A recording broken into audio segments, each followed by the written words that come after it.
शादी सिर्फ 7 फेरों का ही नहीं बल्कि जिम्मेदारियों का भी बंधन होता है। लेकिन अगर ये बंधन बोझ बन जाए तो कानून देता है हमें आज़ादी का रास्ता। Hello everyone, welcome back to our YouTube channel Adda 24/7। I am दीक्षा पांडे और आज हम बात करने वाले हैं ग्राउंड्स ऑफ डिवोर्स की। मतलब आप किन किन कारणों की वजह से अपनी शादी को ख़त्म करवा सकते हैं और तलाक ले सकते हैं अपने पार्टनर से। तो बिना किसी देरी के शुरू करते हैं। तो उससे पहले हमें ये समझना पड़ेगा कि ग्राउंड्स को हमने 2 पार्ट्स में डिवाइड कर रखा है। अगर हम हिंदू मैरिज एक्ट 1955 को पढ़ते हैं तो उसका सेक्शन 13 जो है वो हमें डिवोर्स के ग्राउंड्स बताता है, यानी कि कौन कौन से ऐसे रीजंस हैं, कौन कौन सी ऐसी सिचुएशंस हैं जिनमें आप अपना डिवोर्स पिटीशन फाइल कर सकते हो और अपने पार्टनर से अलग हो सकते हो। तो बेसिकली ये 2 पार्ट्स में डिवाइडेड है। सेक्शन 13 को हमने जनरल ग्राउंड्स और स्पेशल ग्राउंड्स 2 पार्ट्स में डिवाइड कर रखा है। जो जनरल ग्राउंड्स होते हैं हमारे, वो हस्बैंड और वाइफ दोनों के लिए ही अवेलेबल होते हैं, यानी कि हस्बैंड भी डिवोर्स फाइल कर सकता है उन ग्राउंड्स पे और वाइफ भी डिवोर्स फाइल कर सकती है उन ग्राउंड्स पे। लेकिन जो हमारे स्पेशल ग्राउंड्स होते हैं वो सिर्फ और सिर्फ वाइफ के लिए ही अवेलेबल होते हैं, यानी कि उन स्पेशल ग्राउंड्स में सिर्फ और सिर्फ वाइफ ही डिवोर्स पिटीशन को फाइल कर सकती है। तो चलिए सबसे पहले हम पढ़ेंगे कौन कौन से ऐसे जनरल ग्राउंड्स हैं जो हस्बैंड और वाइफ दोनों के लिए ही अवेलेबल होते हैं।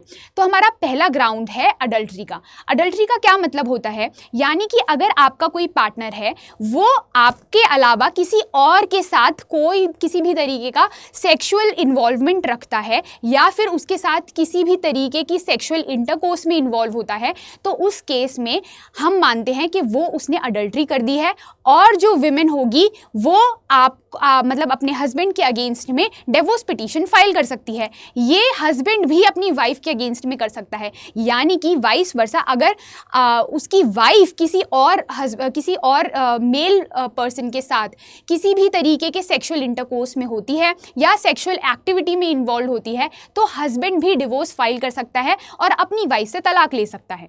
उसके बाद हमारा दूसरा ग्राउंड होता है क्रूएलिटी का। क्रूएलिटी का मतलब होता है कि अगर आपका पार्टनर आपके ऊपर किसी भी तरीके का वायलेंस कर रहा है, चाहे वो फिजिकल वायलेंस हो या फिर मेंटल वायलेंस हो, किसी भी तरीके का मेंटल टॉर्चर, तो ये सारे के सारी जो सिचुएशन होती हैं वो क्रूएलिटी के अंदर आती हैं। अगर वो आपको किसी भी तरीके का फिजिकल क्रूएलिटी कर रहा है या किसी भी तरीके की मेंटल क्रूएलिटी कर रहा है, तो इन दोनों ही केसेस में आप क्रूएलिटी की पिटीशन फाइल कर सकते हो, क्रूएलिटी के ग्राउंड पे डिवोर्स की पिटीशन फाइल कर सकते हो और अपने पार्टनर से अलग हो सकते हो। देन उसके बाद हमारा जो थर्ड ग्राउंड है उसको हम कहते हैं डेजर्शन। डेजर्शन का मतलब होता है जब आपका पार्टनर आपको छोड़कर चला जाए और आपसे किसी भी तरीके का संबंध ना रखे, ना आपको सपोर्ट करे और ना आपसे किसी भी तरीके का कॉन्टैक्ट रखे। उस केस में आप डिवोर्स की पिटीशन फाइल कर सकते हो। यानी कि एक एग्जाम्पल के तौर पर समझते हैं, अगर कोई हस्बैंड अपनी वाइफ को छोड़कर अब्रॉड चला जाता है या फिर किसी और दूसरे स्टेट में चला जाता है और उससे कोई भी कांटेक्ट नहीं रखता, कोई भी मतलब नहीं रखता और उसे सपोर्ट भी नहीं करता, उसे किसी भी तरीके का फाइनेंशियल सपोर्ट भी नहीं देता है, तो वो फिर एक ग्राउंड बन जाता है डेजर्शन का और जो वाइफ होगी वो डेजर्शन के ग्राउंड पर अपने हस्बैंड से डिवोर्स ले सकती है। तो ये था हमारा तीसरा ग्राउंड।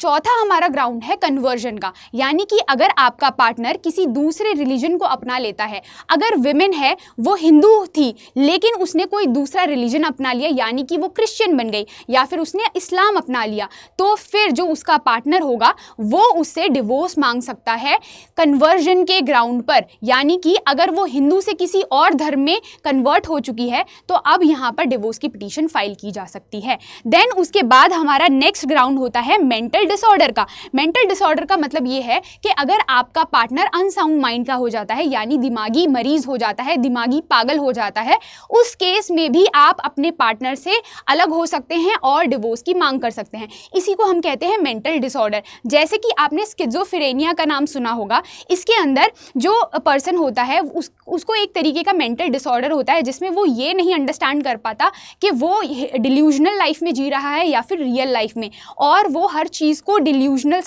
रियल समझकर एक डिल्यूजनल डिल्यूजनल लाइफ में जी रहा होता है, उसी को हम कहते हैं मेंटल डिसऑर्डर, और जिसका नाम दे रखा है स्किज़ोफ्रेनिया। ऐसे ही कुछ साइकोपैथिक डिसऑर्डर भी होते हैं, तो ये ग्राउंड बन जाते हैं डिवोर्स के। तो अगर आपका पार्टनर दिमागी तौर पर ठीक नहीं है या फिर उसको कोई भी मेंटल इलनेस हो गई है, तो ये एक डिवोर्स का ग्राउंड है और आप अपनी शादी को ख़त्म करवा सकते हैं।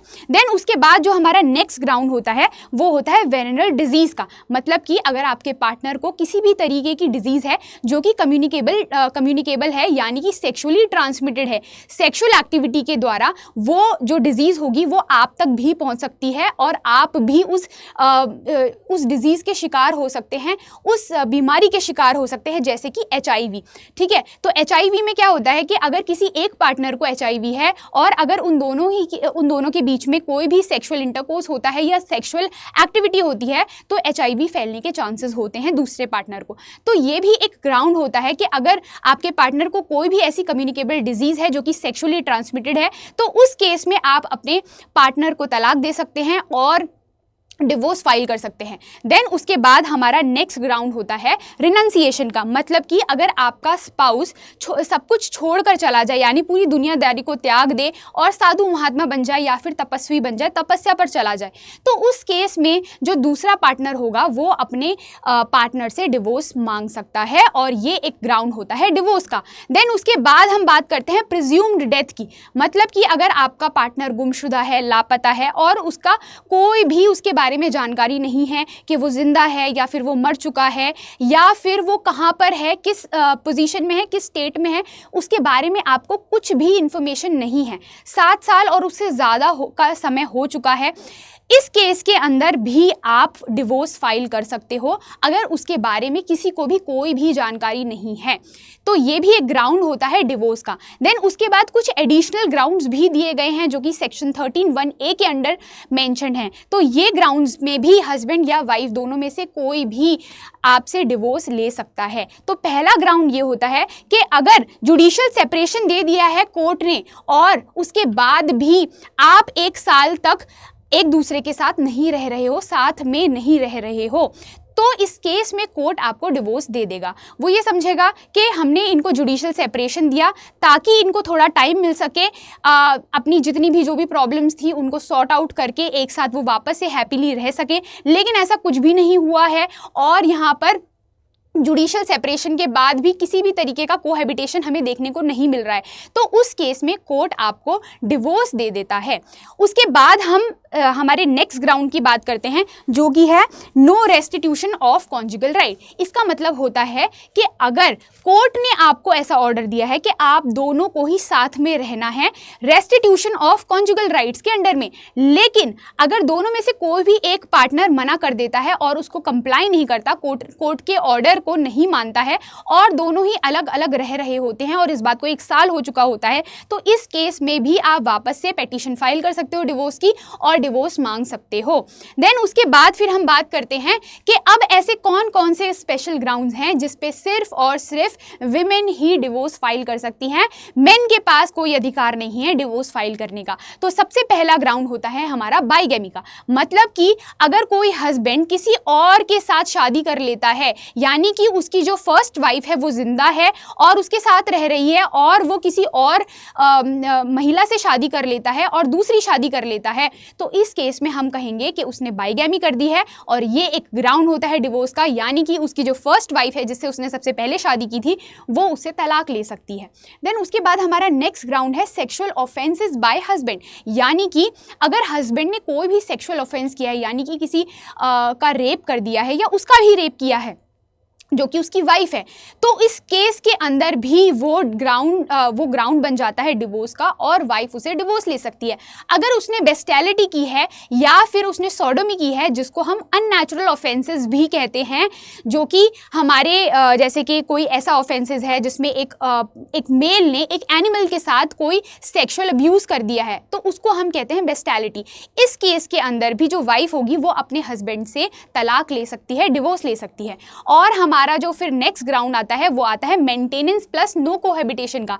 इसका क्या मतलब होता है, यानी कि अगर सेक्शन 125 ऑफ सीआरपीसी में और section 18 of Hindu adoption and maintenance act के अंदर वाइफ को मेंटेनेंस मिल चुका है कोर्ट से, उसके बाद भी वाइफ उसके साथ अपने ही हस्बैंड के साथ वापस से रहना शुरू नहीं करती है और कोहैबिटेशन नहीं करती है, तो इस ग्राउंड पर भी वो वापस से पिटीशन फाइल कर सकती है और उससे डिवोर्स ले सकती है। याद रखें 1 साल का पीरियड होना ज़रूरी है।